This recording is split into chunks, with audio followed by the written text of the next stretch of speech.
Ya. Halo semuanya, kita dari kelompok 2 dengan anggota saya Mianda B. Nabila Putri dengan NIM 1010523045. Saya Hansa Aulia Hanafi dengan NIM 1010523000064. Saya Muhammad Rizky Dito Arya Saputra dengan NIM 101052300044. Dan saya Muhammad Nabil Hanif dengan NIM 1010523000053. Kami akan membahas salah satu etika penelitian dengan berbagai sudut pandang. Yuk kita lihat. Dalam kasus ini, peneliti itu kesulitan untuk mendapatkan subjek berupa pria lansia. Nah, karena penelitian ini tuh didanai cukup besar oleh perusahaan obat, maka mereka memutuskan untuk memberikan kompensasi yang tinggi. Nah, harapannya supaya para lansia ini tuh berminat untuk berkontribusi kepada penelitian yang mereka buat. Namun, hal ini tuh menimbulkan dilema yang cukup besar. Apakah ini tuh sesuai dengan kode etik, ataukah kompensasi besar ini tuh memberikan tekanan yang tidak langsung kepada lansia? Hal ini yang akan kita bahas selanjutnya.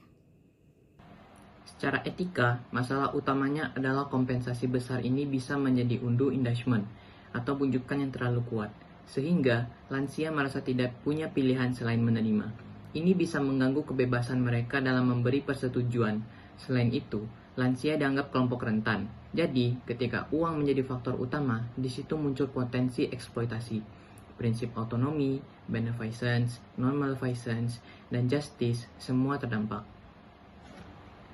Dari sisi hukum penelitian, informed consent wajib diberikan tanpa tekanan. Tekanan itu bukan cuma ancaman, tapi juga insentif berlebihan. Kompensasi besar kepada kelompok rentan bisa dianggap melanggar standar etik dan tidak akan lolos komite etik. Aturan-aturan modern juga menekankan bahwa kompensasi harus wajar dan tidak boleh mengalihkan fokus peserta dari risiko penelitian. Kalau kita lihat dari sisi sosial, banyak lansia yang hidup dalam kondisi ekonomi dan sosial yang terbatas. Banyak dari mereka yang sudah tidak bekerja dan butuh bantuan dari keluarga mereka, dan ada juga yang hidup sendirian. Dalam situasi seperti inilah, tawaran kompensasi besar bisa menjadi alasan utama mereka mengikuti penelitian. Bukan karena mereka benar-benar paham akan risikonya, tetapi ini membuat mereka semakin rentan untuk dimanfaatkan tanpa sadar. Jadi secara sosial, lansia ini berada pada kondisi yang sangat lemah dalam pengambilan keputusan. Kalau kita kaitkan dengan budaya yang ada di Indonesia, lansia memiliki rasa tanggung jawab yang tinggi terhadap keluarganya. Mereka sering merasa tetap harus memiliki kontribusi dan jangan sampai menjadi beban. Oleh karena itu, ketika ditawari uang dalam jumlah besar, bisa jadi mereka menerima tawaran itu demi membantu keluarganya. Bukan karena pilihan bebas mereka sendiri. Dari sinilah kita bisa lihat bahwa faktor budaya membuat bujukan ekonomi terasa semakin kuat dan berpotensi memunculkan eksploitasi. Secara ekonomi, kompensasi besar ini bisa menjadi jebakan. Lansia yang tidak produktif cenderung menerima tawaran tanpa mempertimbangkan risiko. Penelitian jadi tidak lagi tentang kemauan bebas, tapi tentang kebutuhan finansial.